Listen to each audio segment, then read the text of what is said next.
अभी ये सर्किट में देखेंगे नॉच रिग्रेस कैसे होता है। तो आप जब नॉच रिग्रेस करते हैं या तो एक एक नॉच करके रिग्रेस करेंगे और नहीं तो डायरेक्ट एमपी को जीरो में लेके आएंगे। तो जब एक एक नॉच करके रिग्रेस करते हैं उस टाइम में ये सर्किट में देखिए ये सर्किट कैसे काम करेगा। अभी सपोज़ आपका 10 नॉच में है जीआर, 10 से आप एक नॉच घटाएंगे तो एक नॉच घटाने के लिए आप एमपी को एन से माइनस में लेकर आएंगे, फिर वापस एन में जाएंगे। तो ये एमपी का कॉन्टैक्ट है जीरो में और माइनस में क्लोज होता है। आप जब एमपी को माइनस में लेकर आए तो ये कॉन्टैक्ट क्लोज हुआ। उसके बाद में फीड ये रास्ता से आया, ये Q52 Q51 डी एनर्जाइज है, इसके कारण नॉर्मली क्लोज इंटरलॉक क्लोज है। Q50 एनर्जाइज है, नॉर्मली ओपन इंटरलॉक क्लोज है। ये इंटरलॉक भी क्लोज है। ये कॉन्टैक्ट जो है ZSMGR का ये हमेशा क्लोज रहता है। और अभी तो 10 नॉच में है तो जीआर का ये कॉन्टैक्ट भी क्लोज रहेगा। तो फीड आया, SMGR रिग्रेशन कॉइल को एनर्जाइज कर दिया। और देखिए आप जब एमपी को एन से माइनस में लेकर आए थे तो ये कॉन्टैक्ट भी क्लोज हुआ था, साथ में ये कॉन्टैक्ट भी क्लोज हुआ था। तो ये कॉन्टैक्ट क्लोज होने से फीड ये रास्ता से आया, फिर जब 10 और 9 का बीच में रहा तो ये ASMGR का कॉन्टैक्ट जो बिटवीन नॉच में क्लोज होता है ये कॉन्टैक्ट क्लोज हुआ। फिर इधर से आया, इधर से आके Q52 को एनर्जाइज कर दिया। Q52 एनर्जाइज होते ही SMGR रिग्रेशन कॉइल का ऊपर में इसका नॉर्मली क्लोज इंटरलॉक ओपन हो जाएगा और SMGR regression coil de energise हो जाएगा। इसका मतलब है एक ही नॉच रिग्रेस होगा। अभी देखिए आप जब क्विक रिग्रेशन चाहते हैं तो आप एमपी को डायरेक्ट जीरो में लेके आते हैं।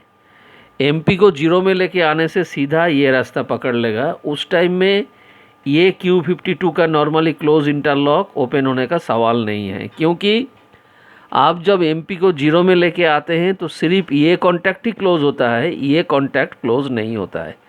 Q52 का ऊपर में एमपी का जो कॉन्टैक्ट है ये कॉन्टैक्ट क्लोज होता है सिर्फ प्लस में और माइनस में, जीरो में नहीं। तो एमपी को जीरो में लेके आने से सीधा ये रास्ता ले लेगा और SMGR रिग्रेशन कॉइल एनर्जाइज होगा और जीआर जीरो में आ जाएगा। अभी देखिए ये सर्किट में SMGR रिग्रेशन कॉइल का ऊपर में जैसा Q51 है और Q50 है, ये दोनों का पैरेलल इंटरलॉक दिया है। ये क्यों दिया है देखिए, आपने इधर में देखे थे कि यदि ये चारों आइटम में से कोई एक आइटम के कारण Q51 एनर्जाइज हो जाता है तो कैसे SMGR रिग्रेशन कॉइल एनर्जाइज होता है देख लीजिए।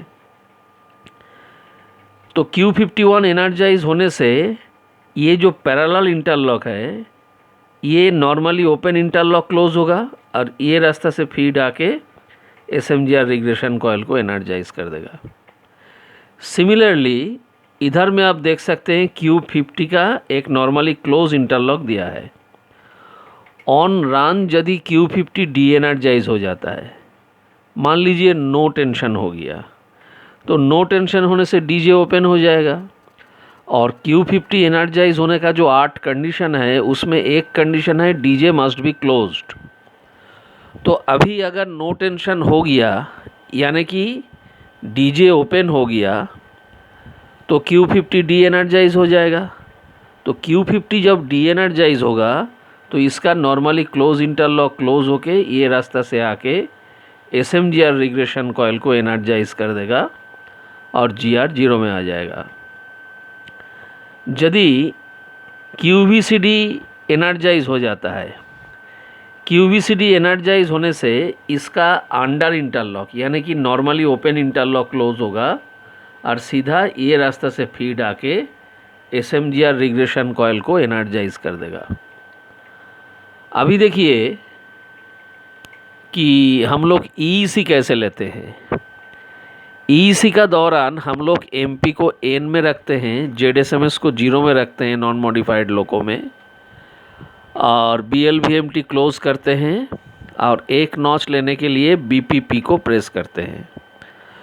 तो BPP को जब प्रेस करेंगे तो ये कॉन्टैक्ट इधर से क्लोज होगा, इधर से फीड आएगा, इधर से फीड आके SMGR प्रोग्रेशन कॉइल एनर्जाइज होगा, लेकिन एक ही नॉच जाएगा। इसको प्रेस करके रखने से भी देखिए इधर से भी ये जो रास्ता है देखिए इधर से जाएगा, इधर से फीड आएगा, इधर से फीड आके ये Q52 को एनर्जाइज कर देगा।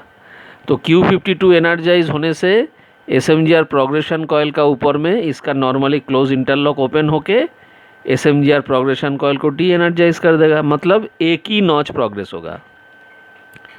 और जब नॉच रिग्रेस करेंगे तो BPR को प्रेस करेंगे, BPR को प्रेस करने से फीड ये रास्ता से आएगा, ये रास्ता से आके SMGR रिग्रेशन कॉइल को एनर्जाइज कर देगा।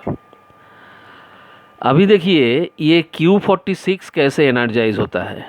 आपको पता है कि Q46 एनर्जाइज होने के लिए दो कंडीशन फुलफिल होने का ज़रूरत है, MP on 0 and GR on full notch. तो देखिए Q46 का ऊपर में MP का कांटेक्ट है जो 0 में क्लोज होता है, और ये GR का कांटेक्ट है जो फुल नॉच में क्लोज होता है 1 से 32 तक। ये ASMGR का कांटेक्ट है जो क्लोज होता है फुल नॉच में, ओपन होता है बिटवीन नॉच में, और ये तो ZSMGR का कांटेक्ट क्लोज रहेगा। तो Q46 एनर्जाइज हुआ।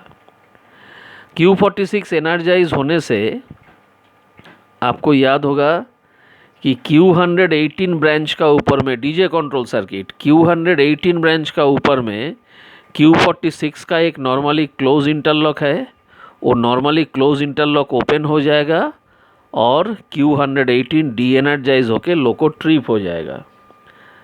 अभी आइए Q48 में। Q48 एनर्जाइज होने के लिए देखिए DJ क्लोज होना चाहिए, तीनों CTF ट्रैक्शन में होना चाहिए, और HMCS 1 HMCS 2, HMCS 1 यदि 1 2 में है, HMCS 2 यदि 1 एंड 4 में है, कोई एक पोजीशन में, और QD1 QD2 का नॉर्मली ओपन इंटरलॉक इधर में रखा है। आपको पता है QD1 का कनेक्शन है ट्रैक्शन मोटर 2 एंड 3 का ऊपर, और QD2 का कनेक्शन है ट्रैक्शन मोटर 4 एंड 5 का ऊपर में। तो QD1 2 एंड 3 का ऊपर में है, इसीलिए यहाँ पे 3 एंड 4 पोजीशन को छोड़ दिया है, और इधर में QD2 का कनेक्शन 4 एंड 5 का ऊपर में है, इसीलिए 2 एंड 3 को छोड़ दिया है। तो जब QD एक्ट करेगा, माने 160 एम्प्स जब करंट डिफरेंस हो जाएगा, इधर QD1 और QD2 एनर्जाइज होगा, तो इधर से हो या इधर से हो ये इंटरलॉक क्लोज होगा, और क्लोज होने का बाद फीड ये रास्ता से आएगा। ये Q48 का नॉर्मली क्लोज इंटरलॉक क्लोज रहेगा और Q48 एनर्जाइज हो जाएगा।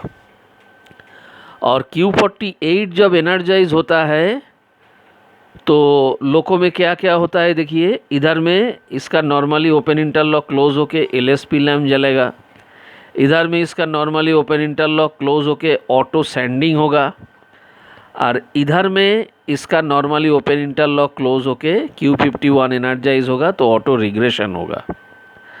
अभी देखिए ये Q52 रिले का ऊपर में ये दो ठो इंटरलॉक है, एक है Q52 का नॉर्मली ओपन इंटरलॉक और एक है Q46 का नॉर्मली क्लोज इंटरलॉक। ये क्यों दिया देखिए, मान लीजिए मल्टीपल लोको है, आप लीडिंग लोको से नॉचअप कर रहे हैं, सपोज़ दोनों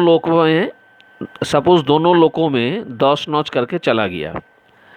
अभी आप जब लीडिंग लोको से फर्दर नॉचअप करने का प्रयास करते हैं, मतलब 10 से 11 नॉच लेने का प्रयास करते हैं, तो दोनों लोकों में से कोई एक लोको में GR स्टक अप हो जाता है, तो उसमें और फर्दर प्रोग्रेशन या रिग्रेशन नहीं होगा। तो क्या होगा, जो डिफेक्टिव लोको है जिसमें GR स्टक अप हो गया, वो लोको में Q49 रिले एनर्जाइज हो जाता है, और उसके कारण ये जो MU जंपर है, ये MU जंपर के जरिए जो अच्छा लोको है उसका Q52 एनर्जाइज हो जाता है।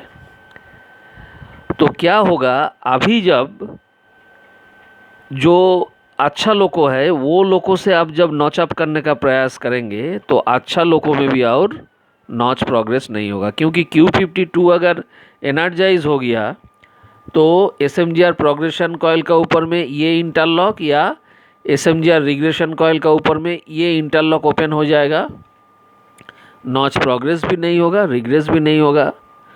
तो ऐसा केस होने से आप क्या करेंगे, MP को डायरेक्ट जीरो में लेकर आएंगे। तो MP को डायरेक्ट जीरो कर देने से जो डिफेक्टिव लोको है वो लोको में MP on zero and GR stuck up on full notch, ये कंडीशन फुलफिल होते हुए लोको ट्रिप हो जाएगा Q46 के जरिए, Q46 एनर्जाइज हो जाएगा। लेकिन जो गुड लोको है, गुड लोको में एक बार GR फुल नॉच में आएगा, एक बार बिटवीन नॉच में जाएगा। तो जब जब GR फुल नॉच में आएगा तब तब Q46 एनर्जाइज होगा, MP तो जीरो में है। जब GR फुल नॉच में आएगा तो Q46 एनर्जाइज होगा, Q46 एनर्जाइज होने से उसका नॉर्मली क्लोज इंटरलॉक ओपन होगा और Q52 रिले डी एनर्जाइज होगा। और जब जब बिटवीन नॉच में जाएगा तो Q46 डी एनर्जाइज होगा, इसका नॉर्मली क्लोज इंटरलॉक क्लोज होके ये इंटरलॉक को ये जो रिले है इसको फिर से एनर्जाइज करेगा। तो क्या होगा, ये Q52 रिले एक बार करके एनर्जाइज होगा, डी एनर्जाइज होगा। अभी आइए SMGR रिग्रेशन कॉइल में। तो ये रिले जब एनर्जाइज डी एनर्जाइज होगा तो इसका नॉर्मली क्लोज इंटरलॉक भी एक बार करके क्लोज होगा, एक बार करके ओपन होगा। फाइनली SMGR रिग्रेशन कॉइल एक बार करके एनर्जाइज होगा, एक बार करके डी एनर्जाइज होगा। तो क्या होगा, जो गुड लोको है, गुड लोको का GR जीरो में आ जाएगा, ये इंटरलॉक के कारण।